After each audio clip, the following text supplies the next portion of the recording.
அனைவருக்கும் மீனூஸ் கிச்சனின் அன்பான வணக்கங்கள். இன்றைக்கி நம்ம கிச்சனில் என்ன பார்க்க போகிறோம் அப்படின்னு பார்த்திங்கன்னா, இன்றைக்கி நம்ம வந்து கொள்ளு சட்னி தான் பார்க்க போகிறோம். நான் ஏற்கனவே கொள்ளு கடைஞ்சி போட்டிருக்கேன், கொள்ளு ரசம் வச்சு போட்டிருக்கேன். இப்போ வந்து நம்ம கொள்ளு சட்னி பண்ணிக்கலாம். இது வந்து நமக்கு இட்லி, தோசை, சாதம் எல்லாத்துக்கூடையும் நம்ம போட்டு சாப்பிட்லாம். இப்போ இதுக்கு வந்து நான் 50 கிராம் கொள்ளு எடுத்திருக்கேன்.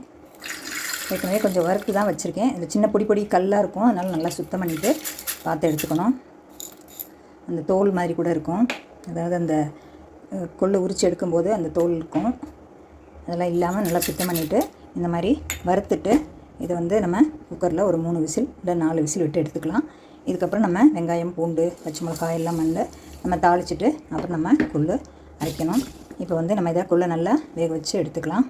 பாருங்கள் ஃப்ரெண்ட்ஸ், நம்மளோட கொள்ளு வந்து நல்லா வெந்துருச்சு. ஒரு 4 சவுண்டு விட்டாச்சு. இப்போ நம்ம வந்து இது தாளிக்கிறத பார்க்கலாம். இதுக்கு நான் என்ன எடுத்து வச்சுருக்கேன்னு பார்த்தீங்கன்னா, ஒரு 5 பல்லு பூண்டு, 3 பச்சை மிளகா, ஒரு பாதி நாட்டு தக்காளி எடுத்திருக்கேன், ஒரு 5-6 சின்ன வெங்காயம், அது 2 நறுக்கி வச்சுருக்கேன். ரொம்ப பெருசாக இருந்துச்சு, அதுக்காக நறுக்கி வச்சுருக்கேன். ஒரு சின்ன துண்டு இஞ்சி, அப்புறம் ஒரு சுண்டக்காய் அளவு புளி. ஏன்னா நம்ம நாட்டு தக்காளி வேறு போடுறோம், அதனால் புளி கம்மியாகவே போட்டுக்கலாம். இல்லை உங்களுக்கு புளி வேண்டாம்னா நாட்டு தக்காளி ஒன்று கூட சேர்த்துக்கலாம்.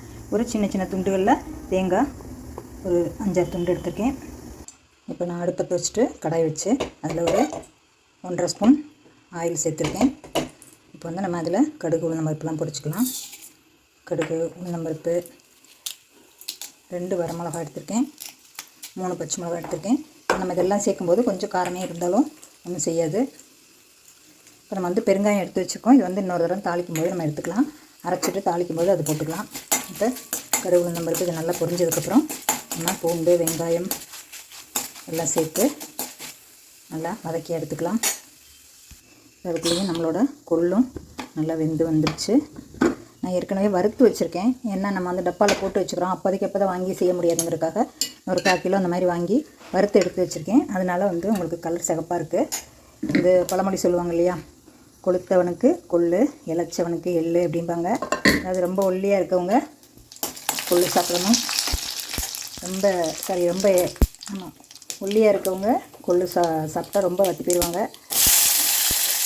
இப்போ நம்ம வெங்காயம் சேர்த்துக்கலாம். பூண்டு, இஞ்சி, புளி 2 சேர்த்து வச்சு, ரொம்ப மெலிவாக இருக்கவங்க கொள்ளு சாப்பிட்டா ரொம்ப மெலிஞ்சு போயிடுவாங்க. ரொம்ப குண்டாக இருக்கவங்க கொள்ளு சாப்பிட்டா நல்லா மெலிஞ்சு வருவாங்க. இதுதான் கொளுத்தவனுக்கு கொள்ளு. ரொம்ப குண்டாக இருக்கவங்க இதை சாப்பிட்டா நல்லா உடல் மெலிஞ்சு வரும். அது மாதிரி இளைச்சவனுக்கு எள்ளுன்னா எள்ளு சாப்பிட்டா நல்லா உடம்பு ஊறி வரும். நம்மளோட வெங்காயம், தக்காளி, வெங்காயம், பூண்டு எல்லாம் நல்லா வதங்கிடுச்சு. இப்போ 3 பச்சை மிளகாயும் சேர்த்துக்குவோம். இந்த பாதி தக்காளியை சேர்த்து நல்லா வதக்கிக்குவோம். இப்போ நம்மளோட தாளிப்பு எல்லாமே நல்லா வதங்கிடுச்சு. இதை கம்மியாகவே வச்சுக்கணும். இப்போ இதில் நம்ம விருப்பப்பட்ட கொத்தமல்லி, கருவேப்பிலை சேர்த்துக்கலாம். நான் இருந்தது அதனால் சேர்த்துருக்கேன். அப்புறம் நம்மளோட தேங்காயும் சேர்த்துக்கலாம். சேர்த்துட்டு இதுக்கு தேவையான அளவு உப்பு சேர்த்துருவோம். நீங்கள் கொள்ளு வறுத்து கூட செய்யலாம். வறுத்து ரொம்ப அது வந்து கரகரன்னு பொடி மாதிரி இருக்கும். இதை அவிச்சிட்டா கொஞ்சம் நல்லாயிருக்கும். ஏற்கனவே நம்ம சேனலில் கொள்ளு ரசமும் கொள்ளு கடைஞ்சதும் போட்டிருக்கேன். நிறைய பேர் லைக் பண்ணியிருக்கீங்க. இது வந்து கொங்கு நாட்டு ஸ்டைல். கொங்கு நாட்டில் எப்போவும் பார்த்திங்கன்னா, கோயம்புத்தூரில் எப்படியும் இந்த மழை சீசனில் பார்த்திங்கன்னா கண்டிப்பாக கொள்ளு இருக்காது, விட இருக்காது. எல்லார் வீட்லையும் கொள்ளு கடைவாங்க, கொள்ளு ரசம் வைப்பாங்க. நானே இங்கே வந்து தான் அந்த கொள்ளு கடையவும் ரசம் வைக்கவும் கற்றுக்கிட்டேன். இப்போ நம்மளோட தக்காளி எல்லாமே நல்லா வதங்கிடுச்சு. இப்போ வந்து நம்ம இந்த கொள்ளை வந்து தண்ணியை எடுத்துட்டு இந்த கொள்ளை இதில் போட்டு ஒரு தடவை கிண்டி எடுத்துக்குவோம்.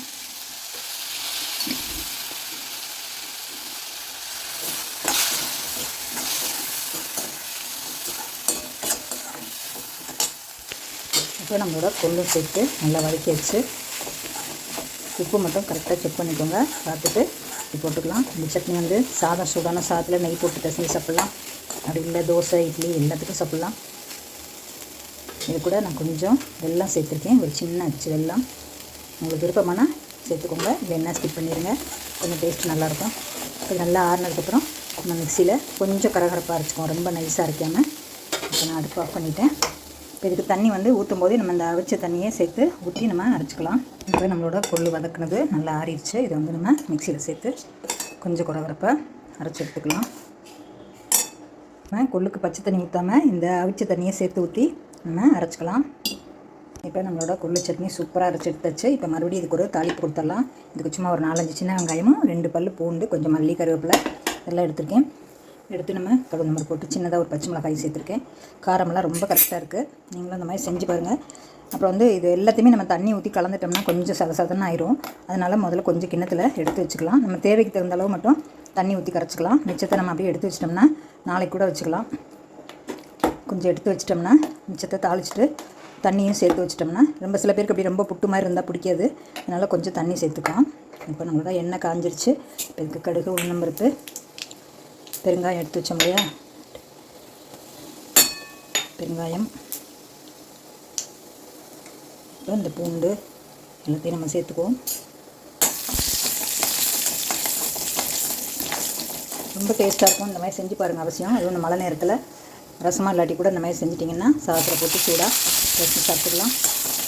ரொம்ப நல்லது கொள்ளு.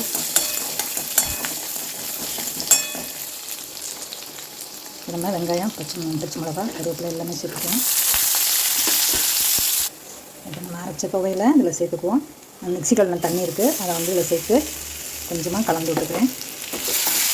முதல்ல வேக வச்ச தண்ணி எல்லாமே ஊற்றி அரைச்சாச்சு. இந்த மாதிரி வதக்கிட்டு எடுத்து வச்சாலும் மறுநாளைக்கு ரொம்ப நல்லாயிருக்கும். தண்ணி கலக்காமல் இருக்கணும். கொஞ்சமாக தண்ணி சேர்த்துக்குவோம். இது மிக்ஸியை அரைச்சி கழுவுன தண்ணி, மிக்ஸி கழுவுன தண்ணி. திருப்பி உங்களுக்கு பூண்டு வெங்காயம் தாளிக்க பிடிக்கலன்னா போட வேண்டாம். அது கொஞ்சம் நல்லா இருக்குமே நான் போட்டிருக்கேன்.